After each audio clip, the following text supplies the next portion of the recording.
Welcome to the Basics for Virtual Assistants podcast, your go-to destination for all things virtual assistant. I'm your host, Pol, and just 4 short years ago, I took that leap into the world of virtual assistants, and I've never looked back. Now it's my turn to help you take the same exciting path.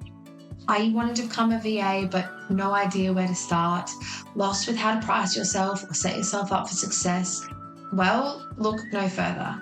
As we explore this world together, I'll be sharing my experiences, insights, and all the valuable lessons I've learned along the way. So, get ready to explore the world of virtual assistants, uncover its limitless potential, and let me guide you on the path to becoming a successful virtual assistant. Your transformation into a skilled VA starts right here, right now. Hello and welcome to episode 22. Today we're diving into the essential topic of client onboarding. This process is crucial for setting up a successful working relationship and ensuring smooth collaboration between both parties. I'll be sharing my top 10 tips to help you make this process as effective and professional as possible. To start off, you want to create a welcoming experience. Start off on the right foot by making your client feel valued and appreciated. Clear, friendly communication is key to easing their stress and showing them you're a dedicated partner ready to assist. The second thing you need to do is set really clear expectations. Define your services, working hours, response times from the very beginning. This prevents misunderstanding and aligns both parties from the outset. There is nothing worse than starting with a client and having an idea about what you're supposed to be doing with them. And then you get halfway through the first month or 3/4 of the way through the first month, and they're like, oh my gosh, no, that's not what I wanted. So it's really important to make sure that you have everything really clear. I find the best way to make sure that I am doing everything and ticking everything off to use an onboarding checklist. A checklist ensures you cover all the essential steps like setting up communication channels, sharing documents, scheduling initial meetings. It keeps things organized and professional. Now, there are hundreds of checklists you can find out there. I personally find that writing one really specific to my business and how I like to set my clients up works way better than just grabbing a download. And if you don't have Canva, then you need to get it because it's great for creating your own checklist. The fourth thing that you need to do is gather detailed client information. Collect comprehensive details about your client's business objections and any specific instructions. This helps you to tailor your services effectively and secure the necessary access. For example, you need to make sure from the very beginning that you are setting up access to any accounts you need, whether this is using LastPass to share passwords, whether it is them giving you your passwords or creating access to specific programs. You need to make sure that this is done as early as possible because there is nothing worse than trying to get a task done and you don't have access that you need and you are just sitting around waiting for a login. It is infuriating. The fifth thing you need to do is establish communication expectations. You need to agree on communication methods and frequencies. I personally avoid using my personal phone number for clients. It just helps to have that like work-life balance. Your clients aren't texting you on a Saturday with information you don't need to a Monday. I prefer to use tools like Slack or WhatsApp so that you can just turn off notifications over the weekend and it's all there for you come Monday or whenever you next sign on. These are free to use majority of the time.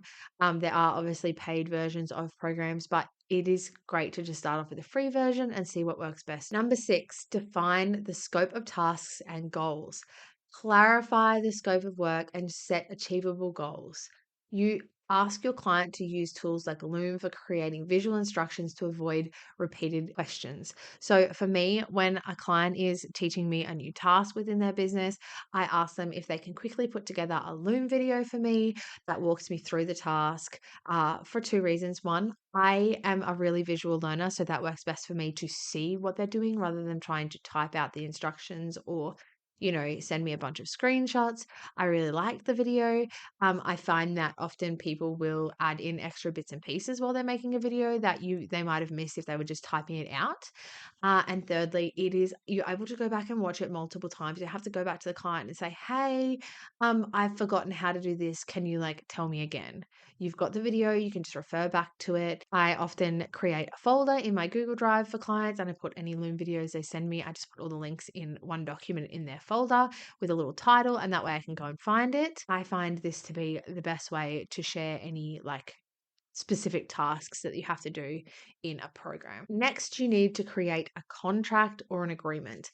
Formalize your relationship with a contract outlining payment terms, scope of work, and confidentiality. This protects both parties and ensures clarity. If you want some more information on contracts, episode 21 is all about virtual assistant contracts, why you need one, and what to include. So you can jump over and listen to that. Schedule a kickoff meeting. Use this meeting to discuss goals, expectations, and immediate tasks. It's also a great opportunity to build rapture and establish a strong working relationship. This meeting should be you really clarifying any other information that you don't have from your client already. You want to take this meeting and you want to use it as another checklist almost. Okay, have I got this? Yes. Have I got this? Okay, I still need this information. I'm not clear on this task.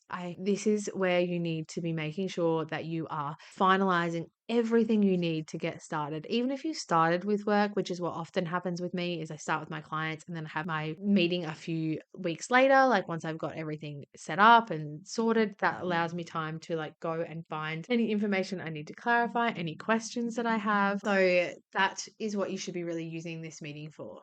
I also recommend trying to have some sort of meeting with your client every month or 2 months or every quarter at least, just to check in, make sure that you are, on the same page and that everything is running smoothly. These check-in meetings can really make a huge difference in both client happiness and your ability to complete tasks. Then number 9, provide an onboarding guide or frequently asked questions. Create a document outlining your onboarding process and common questions. This helps clients get up to speed quickly and reduces their need to reach out frequently. This should include things like your best contact details, where they're messaging what your expectations around payment are, where they can access other information they might need from you, the best times to communicate with you. All of that sort of stuff should be in this onboarding guide. I also would recommend adding a photo of yourself in there. I think oftentimes as a virtual assistant, our clients can forget that we're a real person if you're not meeting with them regularly or not chatting with them regularly other than just email. So it's always good to put a face to the name and make sure that that is really clear. And the final thing is to follow up and review. After onboarding, follow up with your client to address any concerns and review the process. Continuous improvement based on feedback ensures a better experience for future clients. Remember, we are constantly growing as virtual assistants. The first time you onboard a client is going to be so different to the second, third, fourth, and fifth time.